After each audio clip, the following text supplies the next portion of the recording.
అఖిలాండ కోటి బ్రహ్మాండ నాయక రాజాదిరాజ యోగిరాజ పరబ్రహ్మ శ్రీ సచ్చిదానంద సద్గురు సాయినాథ్ మహారాజుకి జై. బాబా భక్తులందరికీ నమస్కారము. సాయి కుటుంబ సభ్యులందరూ ఆ సాయినాథుని ఆశీస్సులతో చల్లగా జీవించాలని అనుదినము ఆ సాయినాథుని కోరుకుంటున్నాను. ఈరోజు మన వీడియోలో బాబా గారైతే ఒక చక్కటి సందేశాన్నైతే పంపించారు ఫ్రెండ్స్. ఆ సందేశం ఏమిటో చూద్దాం. బాబా పంపించిన సందేశం వినే ముందు నాది ఒక చిన్న విన్నపం ఫ్రెండ్స్. సాయి వాక్కు ఛానల్ని ఆదరిస్తున్న సాయి కుటుంబ సభ్యులందరికీ పేరు పేరున ధన్యవాదములు. ఈ వీడియో మీకు నచ్చినట్లయితే లైక్ చేయండి. సాయి కుటుంబ సభ్యులందరికీ చేరే విధంగా షేర్ చేయండి. క్రొత్తగా ఈ ఛానల్ని వీక్షిస్తున్నట్లయితే సబ్స్క్రైబ్ చేయండి ఫ్రెండ్స్. ఇంకెందుకు ఆలస్యం, బాబా నామాన్ని స్మరిస్తూ బాబా చెప్పే సందేశం అయితే వినండి ఫ్రెండ్స్. బిడ్డా, ఈరోజు నీ మనసుకు ఎన్నో రోజుల నుండి బాధ కలిగిస్తున్నటువంటి నీ కోరిక కానీ నీ సమస్యను కానీ తొలగించబోతున్నాను నాయన. నీ కోరిక నెరవేర్చబోతున్నాను. ఈ సాయి మాటలను పూర్తిగా ఆలకించి చూడు. నీ మనసు ఎంతో సంతోషంగా ఉండబోతుంది బిడ్డ. మరి ఇక ఆలస్యం చేయకుండా నీ సాయి మాటలను వినేందుకు సిద్ధంగా ఉన్నావు కదా నాయన. నిజంగా నీ ఆశయం చాలా గొప్పది బిడ్డ. ఎంత గొప్పది కాకపోతే నీకు ఎన్ని కష్టాలు వచ్చినా కూడా ఏదేమైనా సరే వాటన్నిటినీ తట్టుకొని ఈరోజు ఇలా నిలబడగలిగావు అంటే నిజంగా నీ ఆశయం చాలా గొప్పది బిడ్డ. కానీ వెనక్కు మాత్రం ఎప్పుడూ అడుగు వేయలేదు. నువ్వు చేరాలనుకున్నటువంటి స్థానం ఎన్ని కష్టాలు వచ్చినా ఎన్ని సమస్యలు వచ్చినా తప్పకుండా నేననుకున్నటువంటి లక్ష్యం తప్పక పొందాలి అని మాత్రమే నువ్వు ఆలోచించావు నాయన. నీకు మధ్యలో వచ్చినటువంటి ఒడిదుడుకులు కానీ లేదా సమస్యలు కానీ వీటన్నిటిపై నువ్వు ఎప్పుడూ దృష్టి సారించలేదు. కేవలం నీ ముందున్నటువంటి లక్ష్యం వైపే నీ దృష్టి నిలిపావు నాయన. ఈరోజు విజయవంతంగా నువ్వు ఒక మంచి గమ్యాన్ని చేరుకోబోతున్నావు. ఎక్కువగా అలసిపోయి ఇక నాకు విశ్రాంతి అనేదే లేదా బాబా, నా మనసు చాలా భారంగా ఉంది, ఎందుకో తెలియడం లేదు, నేను అనుకున్నటువంటి పని సవ్యంగా జరిగితే ఇక నా మనసుకు ఉన్నటువంటి ఆ భారం అంతా దింపేసుకుంటాను తండ్రి. కాస్తైనా కొన్ని రోజులైనా నా కుటుంబంతో ప్రశాంతంగా గడపాలని అనిపిస్తుంది బాబా. ఎలాగైనా సరే నేను అనుకున్నటువంటి పనిలో తప్పకుండా మంచి విజయం రావాలని నన్ను ఆశీర్వదించు అని ప్రతిరోజు నువ్వు చేస్తున్న ప్రార్థన నేను ఆలకిస్తూనే ఉంటున్నాను నాయన. నీ మనసును బాధ కలిగించేటువంటి పనిని నువ్వు ఎప్పుడూ ఎంచుకోలేదు. కేవలం వాటి వలన ఎదురయ్యేటువంటి సమస్యలను మాత్రమే నువ్వు పోరాడావు బిడ్డ. వాటి వలన నీకెంతో బాధ కలిగిందో, నిన్ను నీ కుటుంబాన్ని ఎంతగా బాధించాయో నాకు తెలుసు బిడ్డ. ఇప్పుడు వాటన్నిటి నుంచి నిన్ను దూరంగా పంపివేస్తున్నాను. మంచి సమయం రాబోతుంది బిడ్డ. ఆ సమయానికి తగ్గట్లుగా నువ్వు నీ కుటుంబం ఆనందంగా గడిపేందుకు ఒక మంచి బహుమానం కూడా ఈ బాబా నీకు ఇవ్వబోతున్నాడు బిడ్డ. అది నేను బహుమానం అనే కంటే కూడా నీ కష్టానికి తగినటువంటి ప్రతిఫలం అని చెప్పాలి బిడ్డ.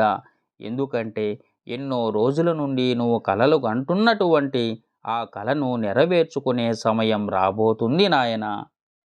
నువ్వు చేసినటువంటి కష్టానికి మంచి గుర్తింపు రాబోతుంది. నీ కళ్ళ ముందే నీకంటే వెనుక వచ్చిన వారు లేదా కనీసం ఆ విషయం పట్ల ఆ పని పట్ల పరిజ్ఞానం లేనివారు కూడా మంచి స్థాయికి వెళ్ళిపోయారు. కానీ నువ్వు ఎన్నో రోజుల నుండి నీకు దక్కవలసిన విజయం దక్కడం లేదని ఎప్పుడూ బాధపడలేదు నాయన. అలాగే నీకంటే వారు సంతోషంగా ఉంటున్నారని కానీ లేదా నీకంటే వారు మంచి స్థాయికి వెళ్ళారని ఎప్పుడూ నువ్వు వారిని చూసి ఈర్ష్య పొందినటువంటి రోజు కూడా లేదు నాయన. అందరినీ సమానమైన దృష్టితో చూస్తావు. ప్రతి ఒక్కరిని గౌరవిస్తావు.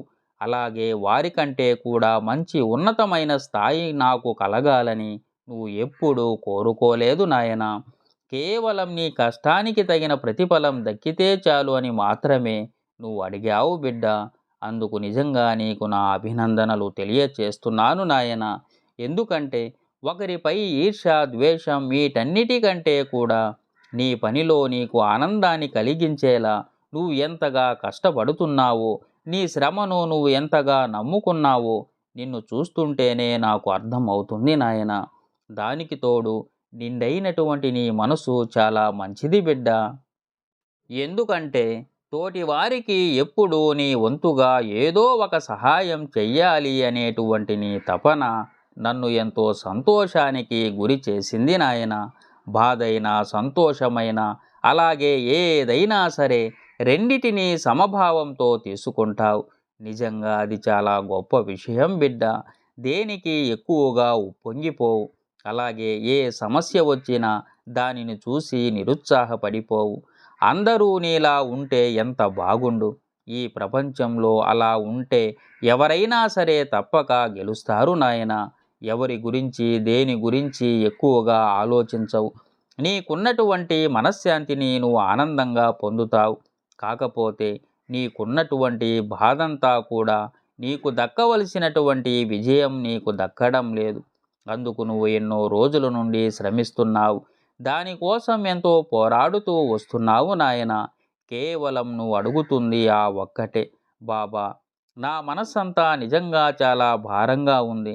ఎందుకంటే నేను ఎంత శ్రమ చేశానో, ఎంత కష్టపడ్డానో నీకే తెలుసు. ఎందుకంటే నేను ఎప్పుడూ కూడా ఏ పని చేస్తున్నా నా మనసు నిండా నీ రూపాన్ని ఊహించుకుంటాను. అలాగే నీ నామస్మరణతోనే నేను పనిని చేస్తూ వస్తున్నాను నాయన.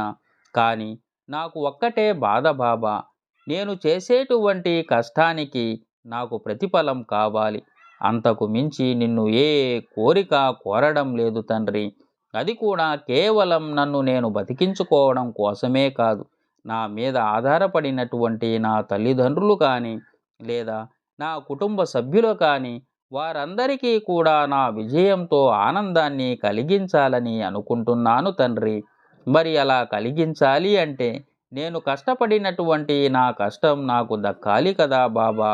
అది ఇన్ని రోజులు ఆలస్యమైతే ఏ మనిషికైనా ఓర్పు సహనం అనేది ఎన్ని రోజులు ఉంటుంది చెప్పు తండ్రి. నాకు కూడా అదే పరిస్థితి ఏర్పడుతుంది. నిరుత్సాహంతో నా మనసును నేనే కష్టపెట్టుకునేటటువంటి పరిస్థితిని తెచ్చుకుంటానేమోనని బాధగా ఉంటుంది తండ్రి. ఎలాగైనా సరే నాకు కలిగినటువంటి ఈ ఆందోళన కానీ నా మనసులో దాగి ఉన్నటువంటి భారాన్ని కానీ దయచేసి తొలగించు బాబా అని అడుగుతున్నావుగా. చూడు బిడ్డ, వీటన్నిటినీ కూడా పక్కన పెట్టు.